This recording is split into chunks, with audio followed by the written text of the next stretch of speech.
My husband left our daughter with a broken arm to be with my sister. Then I found them having segs on our family couch. I immediately filed for divorce and got full custody of our children. Now he regrets everything. I, 40F, never thought I'd be here writing this.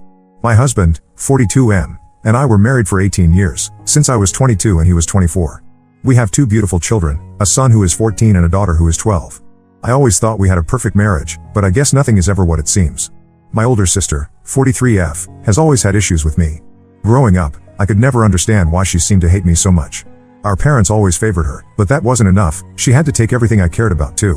When I was 15, I discovered I had a real talent for basketball. Our school coach said I was one of the most naturally gifted players he'd seen in years. For the first time, I found something that was just mine, something I excelled at that made me feel good about myself. 3 weeks after I joined the team, my sister suddenly developed an interest in basketball too. She wasn't bad, but she wasn't at my level. Then during practice one day, she injured her knee badly. She told our parents I had pushed her during a drill because I was jealous of her skills. I never did that. Never. But my parents believed her without question. They banned me from playing basketball ever again, saying I was too competitive and dangerous. I lost the one thing that had given me confidence. That was just one example of many. She stole my first boyfriend in high school by telling him lies about me. She spread rumors about me at school that made it hard for me to make friends. Through it all, I kept to myself and tried to build my own life away from her shadow. When I met Jack, I thought I'd finally escaped her influence. He was kind, attentive, and he made me feel special. We got married young, but we were happy. We built a good life together with our children. Jack worked hard at his father's construction company, and I worked part-time as an administrative assistant at a local clinic. We weren't rich, but we were comfortable. Over the last year, I started noticing something that made my stomach turn. Whenever my sister called Jack for help, whether it was to move furniture, fix something at her house, or just to talk, he would drop everything and go to her. At first, I thought he was just being kind, but there was an eagerness to his response that bothered me. He'd never moved that fast for anyone else, not even his own mother. 6 months ago, my sister Diane and her husband Mark got divorced. Mark had always been a nice guy, polite and friendly. The divorce seemed to come out of nowhere. Diane told everyone that Mark had been emotionally abusive, but something about her story didn't add up. Nevertheless, the first person she called after the divorce was finalized was Jack. Not me, her sister. My husband. And like always, Jack immediately went to comfort her without a second thought. Last month, the breaking point came. My daughter Emily broke her arm falling off her bike. Jack and I took her to the hospital together while our son stayed at his friend's house. After we got home, Emily wanted her favorite comfort food, a milkshake and fries from the local diner. Since she's always been a daddy's girl, she asked if Jack would stay with her while I went to get the food. I agreed and drove to the diner. When I returned 20 minutes later, I found Emily crying on the couch. Jack was putting on his jacket by the door. I asked what was happening, and he said Diane had called. She wasn't feeling well and needed him to come over. I couldn't believe what I was hearing. Our daughter had just broken her arm, was in pain, and he was leaving? I asked him to stay, pointing out that Emily needed him right now. He looked at me like I was being unreasonable and said, "Your sister needs me." Then he walked out the door. I stood there, the food growing cold in my hands, watching my daughter cry harder. I realized in that moment that something was very wrong with my marriage. I put the food down, went upstairs, and packed bags for myself and my children. I called my friend Rachel, who had always been supportive, and asked if we could stay with her for a few days. She agreed without hesitation. I woke Emily, told her we were going to Rachel's house, and called my son to tell him to meet us there. He heard something in my voice and didn't argue. 2 days later, I realized I had left my work laptop at home. I needed it for an important project due the next day, so I had no choice but to go back to the house. I figured Jack would be at work, so I used my key and entered quietly. The sound from the living room made me freeze in the hallway. I turned the corner and saw something that will forever be burned into my memory. Jack and Diane were on our family couch, the one where we'd watched movies with our children, having sex.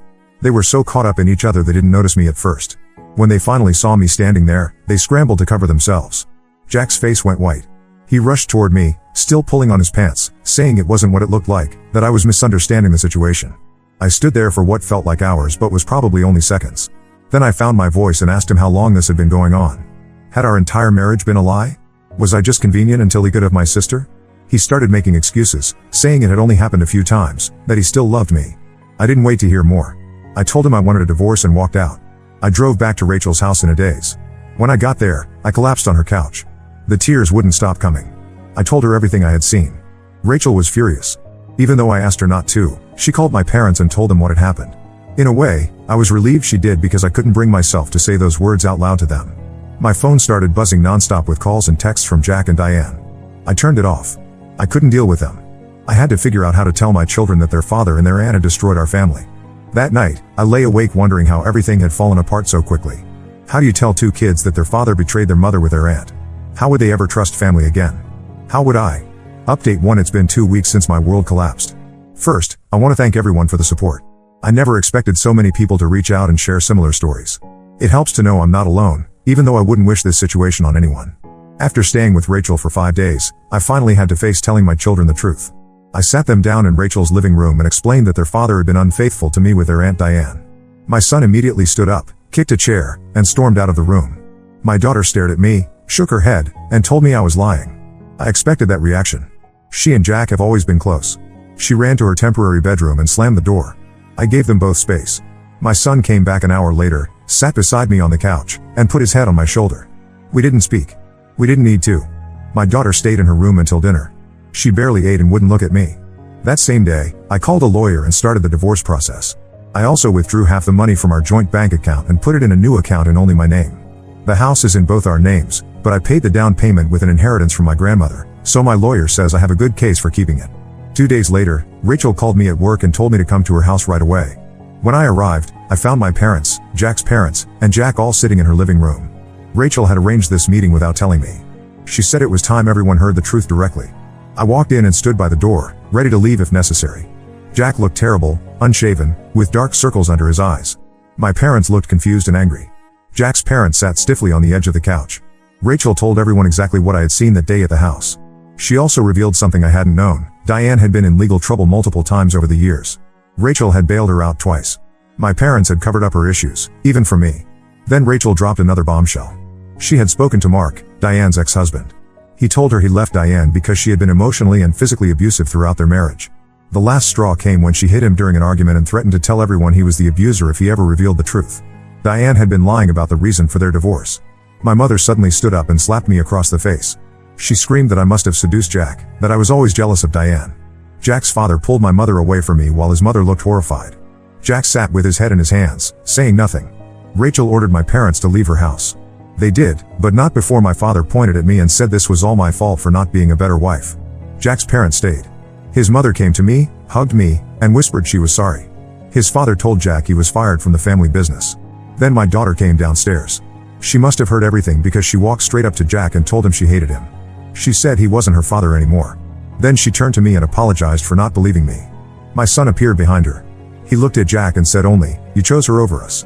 Then both kids went back upstairs. Jack broke down then, sobbing and begging me to forgive him. He swore he would end things with Diane, that it was just a mistake, that he still loved me and the kids more than anything. I told him he had 2 days to get his things out of our house or I would call the police.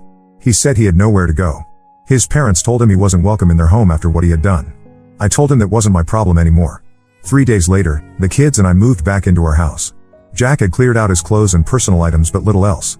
I found his wedding ring on the kitchen counter.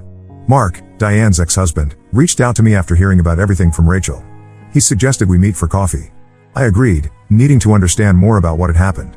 Mark was as nice as I remembered, but there was awareness to him now. He told me Diane had been abusive throughout their marriage, starting with small criticisms that escalated to full-blown control of his life.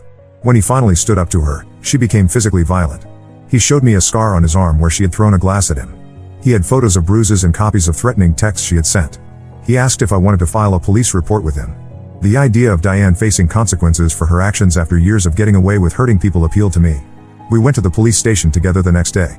The officer who took our report seemed skeptical at first, especially when Mark shared his evidence. Male victims of domestic abuse aren't always taken seriously. But after seeing the texts and photos, the officer agreed to open a case. He advised us to get restraining orders and recommended lawyers who specialized in domestic abuse cases. My children were struggling. My daughter had episodes where she would stare into space and not respond when I called her name. My son barely spoke. Both refused to go to school.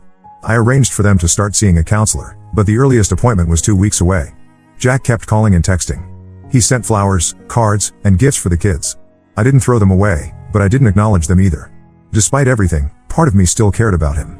18 years of marriage doesn't disappear overnight, no matter what the other person did. One night, there was a knock at the door. I found Mark standing there with pizza and a board game. He said he thought the kids might need a distraction. They had always liked him as Uncle Mark when he was married to Diane. My son actually smiled when he saw him, the first time in 2 weeks. My daughter gave him a hug. We ate pizza and played Monopoly until late. For a few hours, the kids seemed almost normal. When they went to bed, Mark helped me clean up. He told me he was still in therapy dealing with the aftermath of his marriage to Diane. He suggested the kids might benefit from it too. I agreed. Before he left, he hugged me. I held on longer than I should have, needing the comfort of human contact. He promised to check in on us and left. The next day, I heard Diane had been fired from her job after her boss heard about the police report. She was telling everyone I had made up lies about her to get sympathy. Some of our extended family believed her. Others reached out to me privately to say they'd always known something was off about her. I'm taking one day at a time. The kids are my priority now. The divorce paperwork is filed. I've blocked Jack on my phone, though he keeps finding new numbers to call from. I don't know what the future holds, but I know we won't go back to how things were before. Some things can't be fixed. Update 2. It's been 2 months since my last update. Life has fallen into a new routine. The kids and I have been seeing a family therapist once a week, and they each have individual sessions too. It's helping, slowly. Work has been busy, which is actually a blessing. It gives me something to focus on besides the divorce proceedings and the kids' struggles. I've also started taking walks in the evening, just to clear my head. Last week, I joined a community center fitness class. It feels good to take care of myself after months of barely functioning. At the gym, I met a woman named Tara who's going through a divorce too. We've started meeting for coffee before our workout sessions. Having someone who understands the process without being directly involved in my situation has been helpful. My daughter is still having a hard time. Some days she's angry at Jack, telling me she never wants to see him again. Other days, she misses him terribly and goes to stay at his new apartment. I never stop her from seeing him. She needs to work through her feelings in her own way. The therapist explained that my daughter sometimes dissociates when her emotions become too overwhelming. She'll stare into space and seem to check out of reality for a while. We're working on grounding techniques to help her when this happens. My son refuses to see or speak to Jack. He deleted his father's number from his phone and blocks any new numbers Jack tries to contact him from. I've tried to talk to him about giving his father a chance to apologize, but he shuts down immediately. The therapist says not to push him. He'll reach out when he's ready, if ever. Last week, I found my son crying in his room late at night. I sat on his bed and put my arm around him. He told me he missed how things used to be but hated his father for destroying our family. I stayed with him until he fell asleep, something I haven't done since he was little. Mark has been an unexpected source of support. He comes over at least once a week, usually bringing dinner or a movie for the kids. They've grown closer to him, especially my son, who seems to see him as a surrogate father figure. My daughter is more reserved but warming up. Last Saturday, Mark introduced us to his new boyfriend, Chris. I was surprised. Mark had never mentioned being bisexual during his marriage to Diane. He told me he had always known but had suppressed that part of himself because Diane had made homophobic comments whenever the topic came up. Chris is friendly and good with the kids. They seemed comfortable with him right away. Jack has a new job at a rival construction company. According to my daughter, he's doing well financially. She mentioned he bought the apartment he's renting, a fancy place downtown. Apparently, he had a separate savings account I never knew about. The lawyer says this could be important for the divorce settlement. Jack and Diane aren't seeing each other anymore. My daughter told me they had a huge fight after Jack's parents refused to acknowledge Diane at a family event. Jack finally realized what he had thrown away for someone who only cared about herself. Diane's life has fallen apart. Rachel told me she was evicted from her apartment and is living in her car, working at a convenience store. Despite everything she's done, I can't bear the thought of her being homeless. I told Rachel to let Diane know she can stay in our guest room if she has nowhere else to go. I may hate what she did, but she's still the aunt of my children, and our town isn't safe for someone living in their car, especially at night. Rachel thinks I'm crazy for offering. Maybe I am. But I won't let hate consume me the way it consumed Diane. The police case against Diane for the abuse against Mark is proceeding slowly. The prosecutor says it's difficult because much of the abuse happened years ago, but the recent text threats help their case. Mark is prepared to testify if it goes to trial. I've started talking to a financial advisor about securing my future. The divorce settlement should be enough for me to keep the house and maintain stability for the kids, but I need to think long-term now. I'm considering going back to school to get a certification that would help me advance at work. Sometimes I look at old photos and wonder how we got here. How the man who promised to love me forever could betray me so completely. How the sister I grew up with could hurt me so deeply. But then I look at my children, and I know I have to keep moving forward for them. Mark and Chris have invited us to go camping next month. My son is excited. My daughter is hesitant but willing to try. It will be our first family trip without Jack. I'm nervous about it, but also looking forward to creating new memories that aren't tainted by betrayal. Update 3. It's been 6 months since my last update, and almost a year since I caught Jack and Diane together. So much has changed that sometimes I barely recognize my life. The divorce was finalized last month. Jack didn't contest any of my requests. I kept the house, got primary custody of the children, and received fair child support.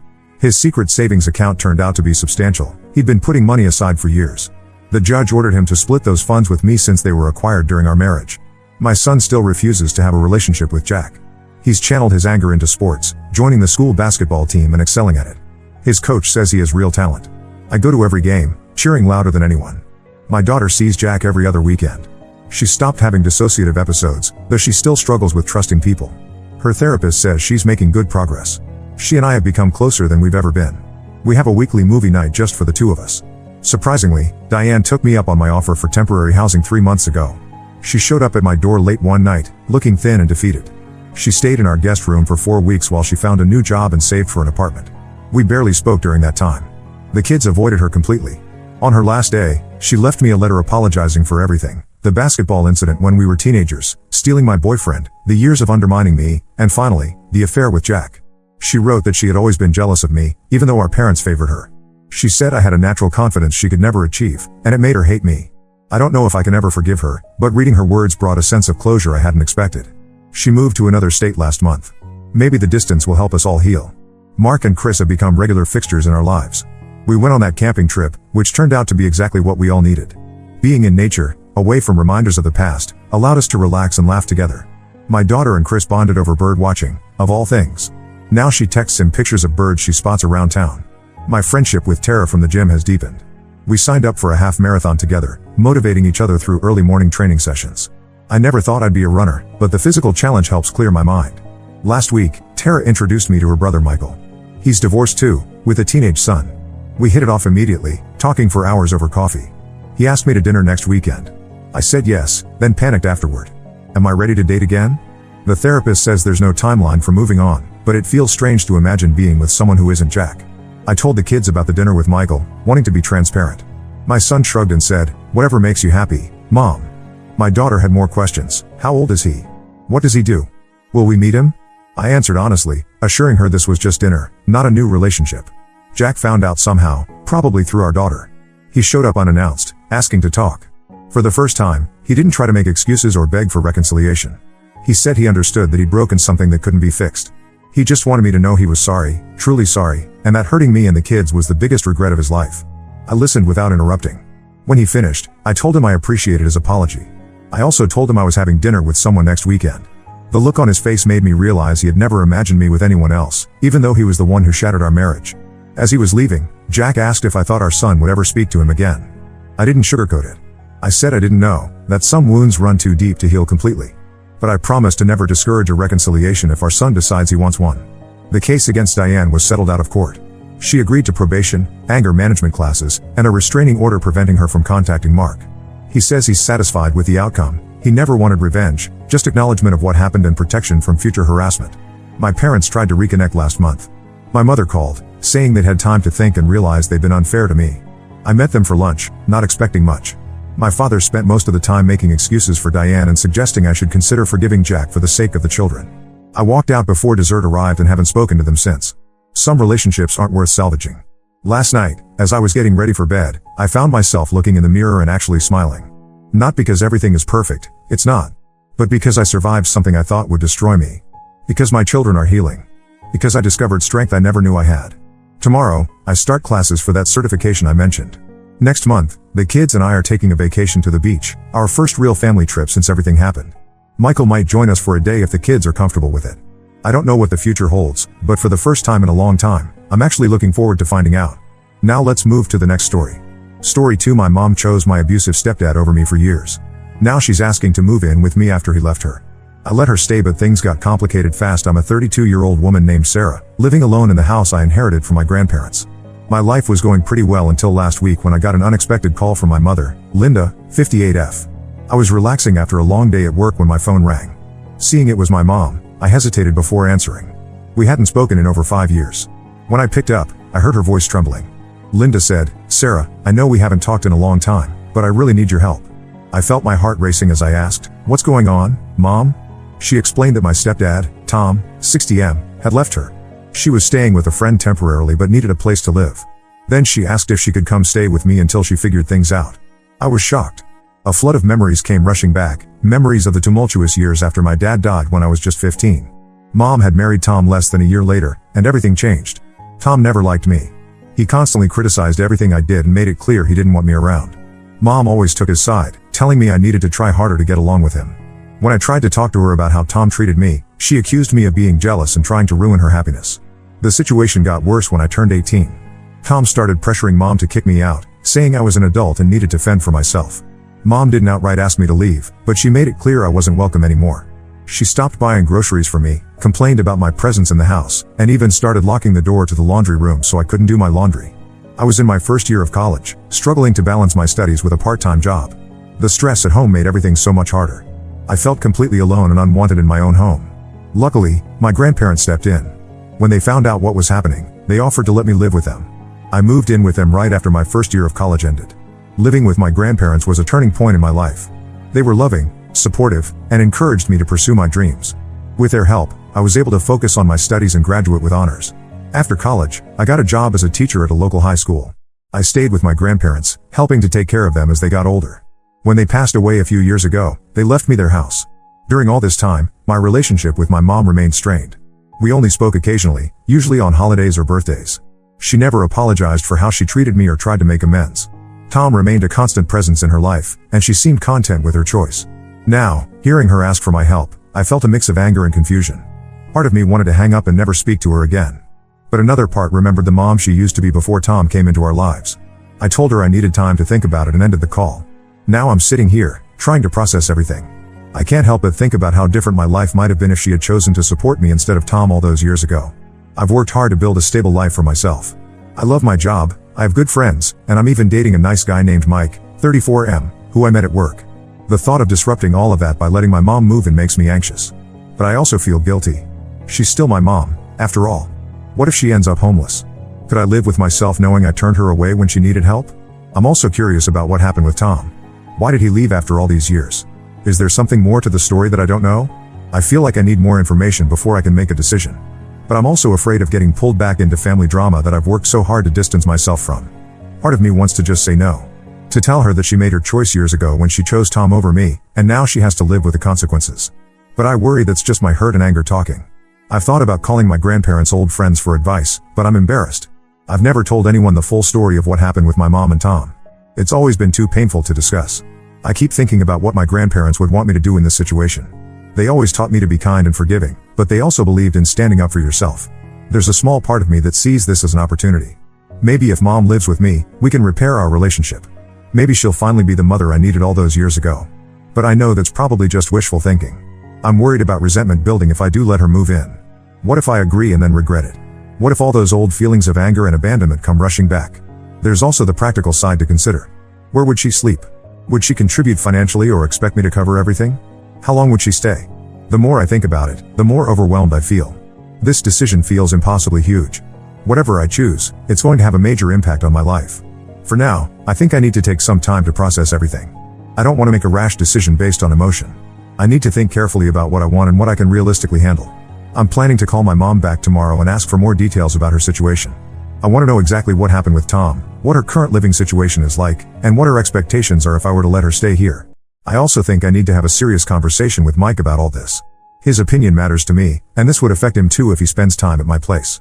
As I sit here in my grandparents' old house, my house now, I feel a mix of emotions. Sadness for the family I lost, pride in what I've accomplished, anxiety about the future. But mostly, I feel determined to make the best decision I can, whatever that may be. I know I don't owe my mom anything. She wasn't there for me when I needed her most. But I also know that holding on to anger and resentment isn't good for me. Either way, I know this won't be an easy decision. But I've faced tough choices before and come out stronger. Whatever happens, I'll get through this too. I just need time to think, gather more information, and figure out what's best for me. Update 1. It's been a week since my last post, and a lot has happened. I wanted to update you all on the situation with my mom. After my initial post, I decided to gather more information before making a decision. I called my mom back the next day to get more details about her situation. What she told me was surprising, to say the least. Apparently, Tom hadn't left her, she had left him. She explained that over the past few years, she had started to realize how controlling and manipulative Tom was. She said she regretted how she had treated me and had been trying to find the courage to leave him for a while. The final straw came when she found out Tom had been secretly gambling away their savings. They had a huge fight, and she finally decided she'd had enough. She packed a bag and left, staying with her friend temporarily. I listened to her explanation, feeling a mix of emotions. Part of me was glad she had finally seen Tom's true colors, but another part was angry that it had taken her so long. Where was this realization when I needed her all those years ago? I asked her about her plans moving forward.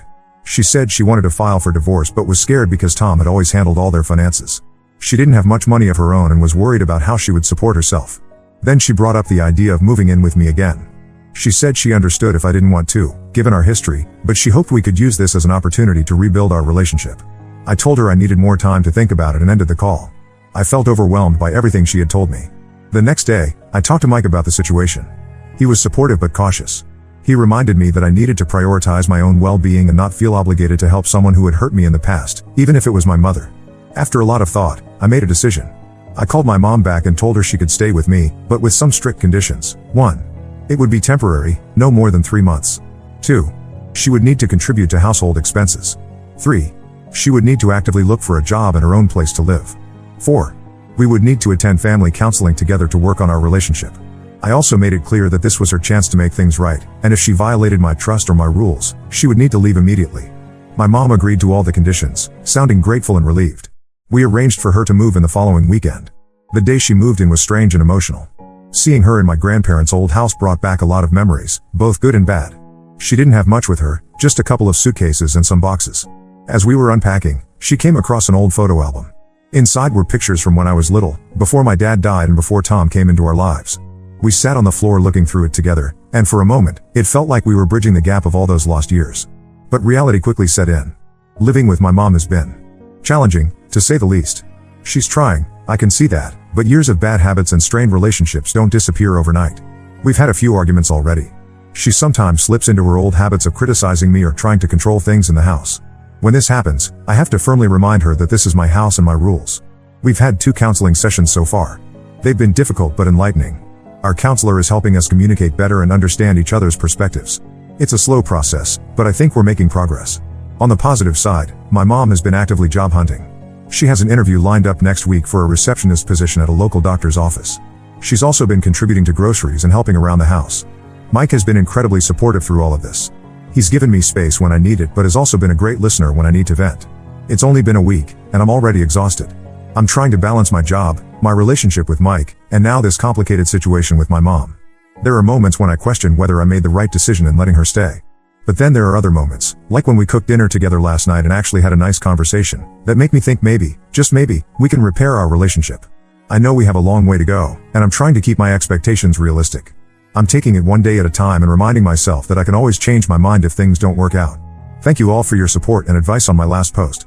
I'll update again if there are any significant developments. Update 2. It's been about a month since my last update, and I wanted to share some developments in the situation with my mom. Things have been complicated. There have been ups and downs, and I'm still not sure how I feel about everything. On the positive side, my mom did get the job as a receptionist at the doctor's office. She started 2 weeks ago and seems to be enjoying it. She's been contributing more to household expenses, which has been helpful. We've continued with our counseling sessions.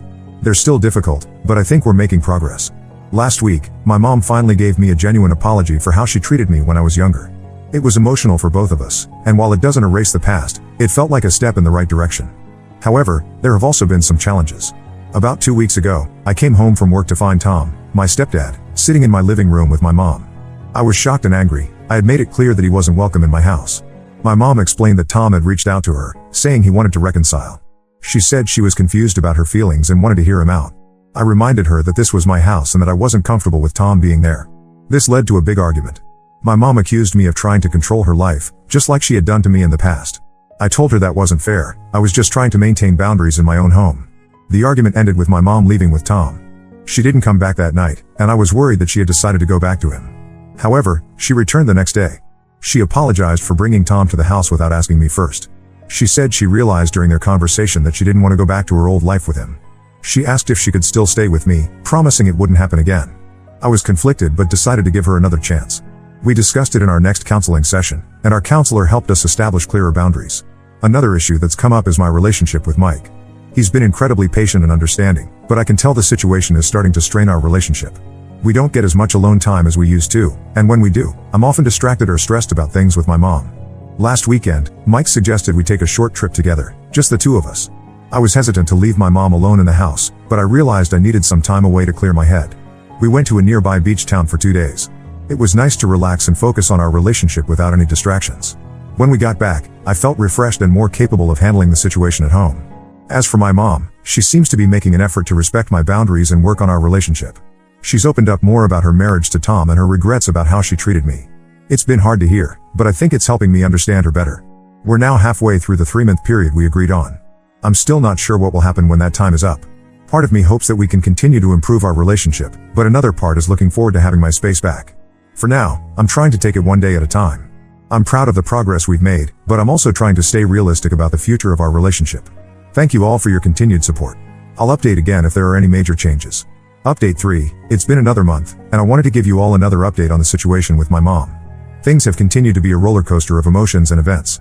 Just when I think we're making progress, something happens to set us back. About 2 weeks ago, I came home from work early due to a migraine. As I walked into the house, I heard my mom on the phone in the kitchen. She was talking to Tom again. From what I could hear, it seemed like they had been in regular contact. My mom was telling him about her new job and discussing their shared finances.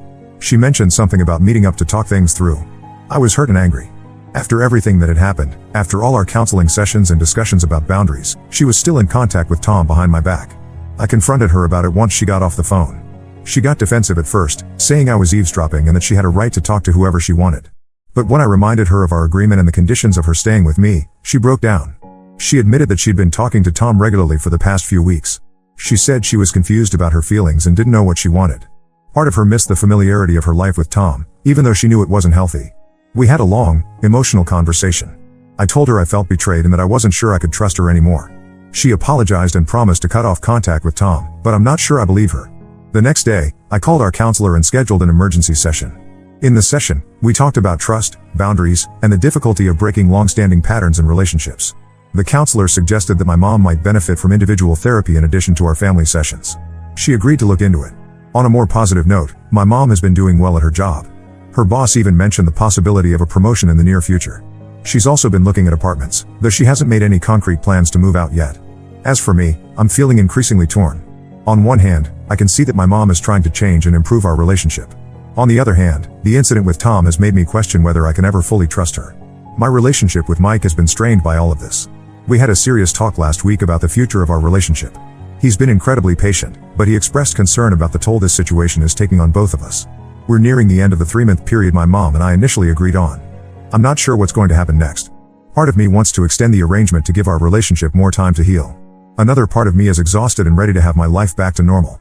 I know I have some big decisions to make in the coming weeks.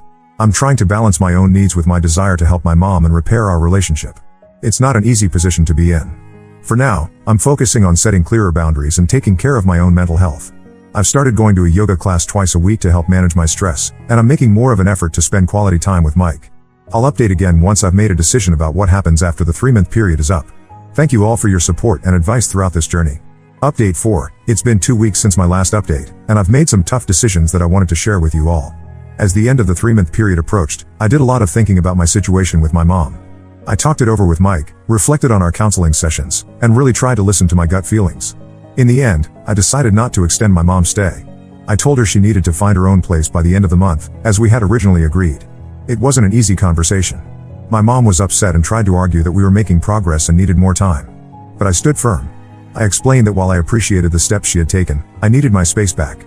I also told her that I thought it would be healthier for both of us to continue working on our relationship while living separately. To my surprise, after the initial shock wore off, my mom seemed to understand. She admitted that living together had been challenging for her too, and that maybe some distance would be good for us. Over the next week, she found a small apartment not too far from her job. It's not fancy, but it's affordable and in a decent area. I helped her move in last weekend. As we were unpacking her things in her new place, we had a heart-to-heart conversation. My mom thanked me for giving her a chance and a place to stay when she needed it. She acknowledged that she still has a lot of work to do on herself, but she's committed to continuing with therapy and improving our relationship. I told her that while I'm glad we've made some progress, I still have a lot of hurt and trust issues to work through. I said I'm willing to continue working on our relationship, but it needs to be at a pace I'm comfortable with. We agreed to keep up with our family counseling sessions, but on a bi-weekly basis instead of weekly. We also set up a schedule for regular phone calls and occasional dinners together. As for Tom, my mom swears she's cut off all contact with him. She showed me that she's blocked his number on her phone. Only time will tell if she sticks to this, but I'm cautiously optimistic. My relationship with Mike has improved since making this decision. He's been incredibly supportive throughout this whole ordeal, and I'm grateful to have him in my life. We're planning a vacation together next month, something we both desperately need. Looking back on these past 3 months, I have mixed feelings. It was a difficult and emotionally draining experience, but I also feel like I've grown a lot. I've learned to set boundaries, stand up for myself, and communicate more effectively. My relationship with my mom isn't perfect, and I don't know if it ever will be. But it's better than it was before, and I'm hopeful that we can continue to make progress. To everyone who's followed my story and offered advice and support along the way, thank you. Your words of encouragement and perspective have been invaluable. I'm looking forward to having my space back and focusing on my own life again. But I'm also cautiously optimistic about the future of my relationship with my mom. It's a work in progress, but I think we're on the right track.